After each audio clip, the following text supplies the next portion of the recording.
वर कहाँ है? आपके सामने खड़ा है वर। बिहारी जैसे अकेले नौकर से शादी करके तू खुश रह पाएगी? जिंदगी भर इनकी नौकरानी बन के रहना होगा तुझे।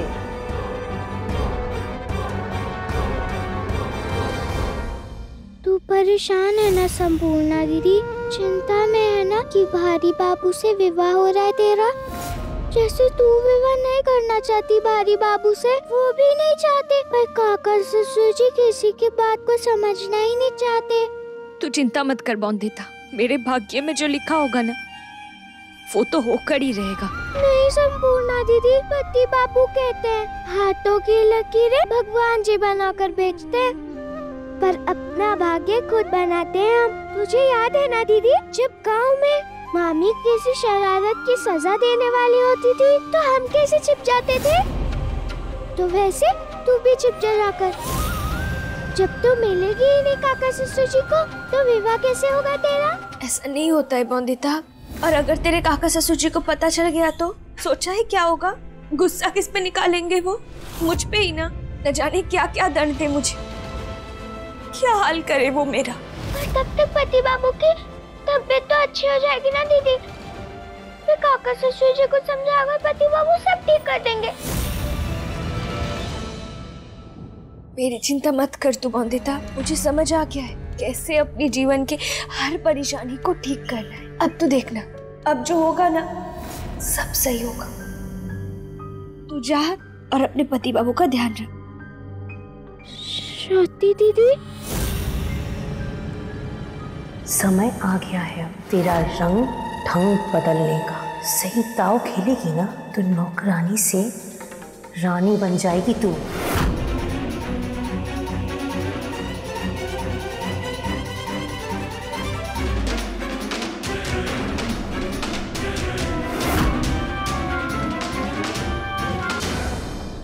काम पूरा हुआ नहीं है अभी मेरा। तुम्हारे और बड़े मालकिन का ध्यान भटकाकर उस बोंदिता मालकिन ने सारा खीर गिरा दिया था। अनिरुद्ध बाबू के मुंह में जहर वाली खीर का एक कतरा तक नहीं गया है। क्या मतलब? जुबान के साथ साथ दिमाग पे थे इसे बोंदिता का।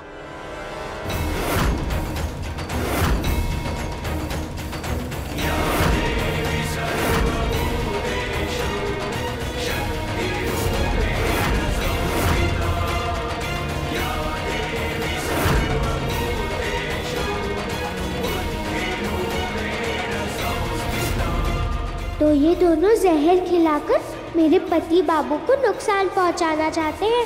आज मैं इन दोनों का पर्दाफाश सबके सामने करके रहूंगी।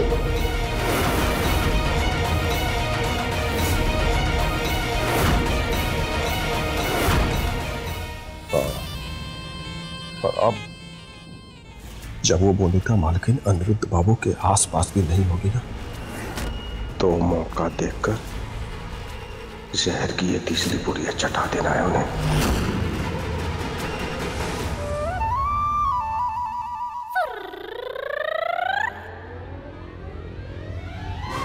भारी बाबू आइए। अरे ये सब कहाँ कर रहे हैं आप? अरे क्या कर रही हैं ये? भारी बाबू क्या? भारी बाबू, जहाँ से पति बाबू को मुंशी जी जख्मी हालत में उठाकर लाए थे, वहाँ से जो सोने का कुंदा मिला था,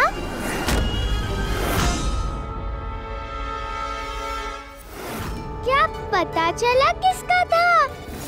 मुझे तो कुछ समझ नहीं आया कि किसका है वो, कैसा सोने का कुंदा है वो। इसीलिए मैंने तो काका ससुर जी को दे दिया। पर काका ससुर जी तो आपकी विवाह की तैयारी में व्यस्त थे, देखा भी नहीं। तिजोरी में रखा है, तिजोरी में। अरे क्या?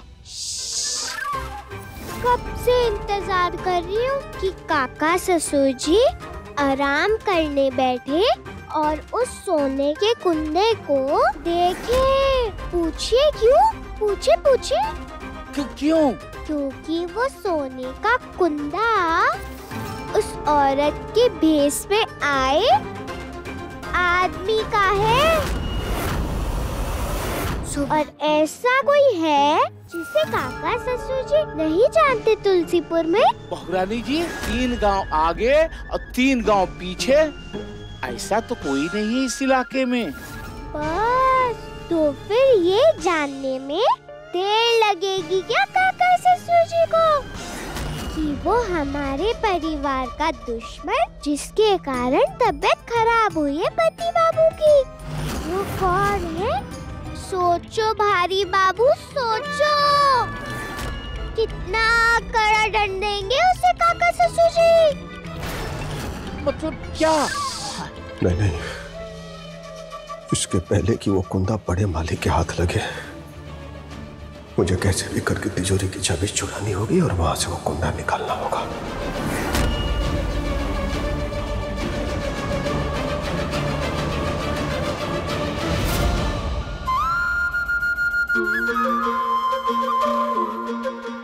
मुंशी जी को तो फंसा लिया अपनी बातों में, अब उस झूठी लड़की को भी फंसाती हूँ मैं कि चोर की दाढ़ी में तिनका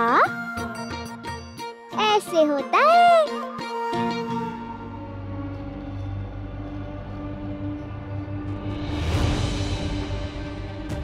मालिक, आपके लिए एक जरूरी टेलीफोन आया है। यार, जिस काम के लिए मैं जा रहा हूँ ना, उससे जरूरी कुछ भी नहीं है।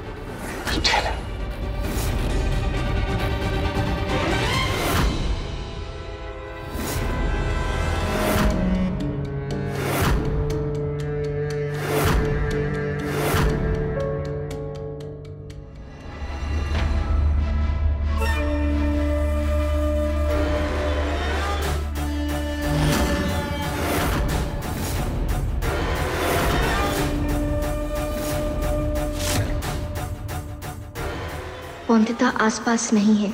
ये सही समय है जहर की आखिरी खुराक चटाने की अनिरुद्ध बाबू को।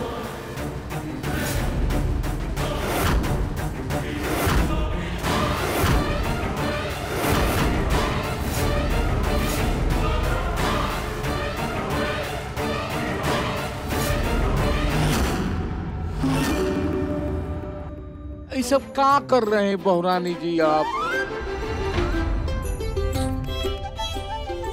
मछली को फंसाने का जाल बना रही हूँ भारी बाबू। आप भी ना खूब मस्करी करती हैं बहुरानी जी। मछली कहाँ रहती है?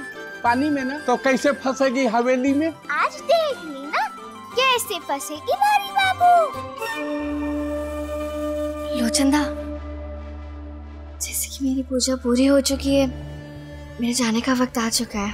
पर शुभ्रा बहन, अभी तो हमारा अनिरुद्ध पूरी तरह से ठीक भी नहीं हुआ है।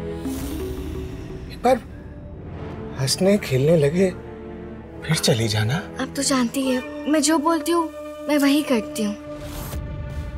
हाँ, और माँ की तब पे भरोसा रखिए, देखना ठीक हो जाएगा गोपाल। बस आपकी आज्ञा हो तो मैं एक बार गोपाल को सहला लूं। माँ को बेटे से प्यार करने से तो खुद भगवान भी नहीं रुक सकता। हम क्या रुकेंगे बहन? आप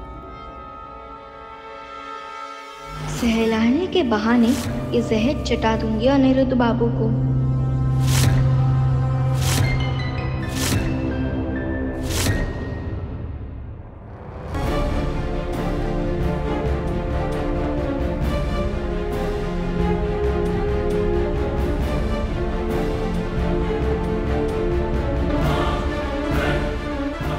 अब जल्दी से इस कोयले को जलाना है भारी बाबू।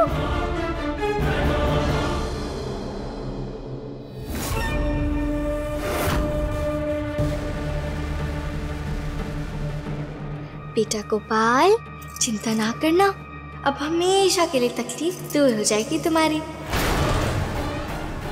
अब कभी कोई खतरा नहीं आएगा तुम्हारे जीवन पर।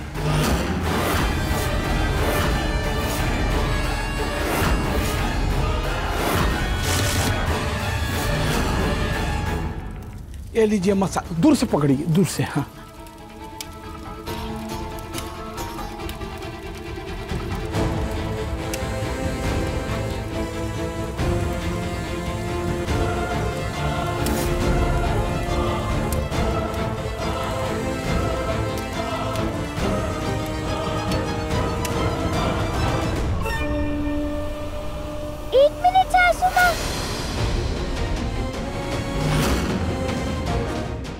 बहू, ऐसे नहीं जा सकती अब सासू माँ। तो पति बाबू के ठीक होने के बाद ही जाने दूंगी मैं, है ना काका ससुर जी? चाहते तो हम भी यही हैं। तो जब आप और हम सब ऐसा ही चाहते हैं, तो कैसे जा सकती है आप सासू माँ? एक बहुत जरूरी काम कराना है आपसे। क्या काम? बताती हूँ, सब बताती हूँ। अब बाहर तो चलिए मेरे साथ। अब भारी बाबू, अब पति बाबू को बाहर ले आइए। जी मालकिन। अरे लेकिन बाहर क्यों जाना है क्या बाहर? चमत्कार होने वाला है काका ससुर जी। चमत्कार? हाँ, चमत्कार। अब चलिए। अरे कौन सा चमत्कार? आइए। अरे आइए ना सासू माँ। बहू ये क्या है? कुछ बताओगी? क्या कर रही हो? है क्या ये? सासू माँ की तपस्या से प्रेरणा लेकर पति बाबू की तबीयत ठीक करने का अचूक तरीका निकाले है मैंने। क्या? ऐसे करते ही तुरंत ठीक हो जाएंगे पति बाबू। सुबह से सासू माँ कहानियाँ बता रही थी कि कैसे एक माँ ने बड़ा सा त्याग किया अपने बच्चे के लिए। वैसे ही एक कहानी मैंने भी पढ़ी है, जहाँ अपने बच्चे के सर से बुरा साया उतारने के लिए एक माँ जलते हुए अंगारों पे चली थी।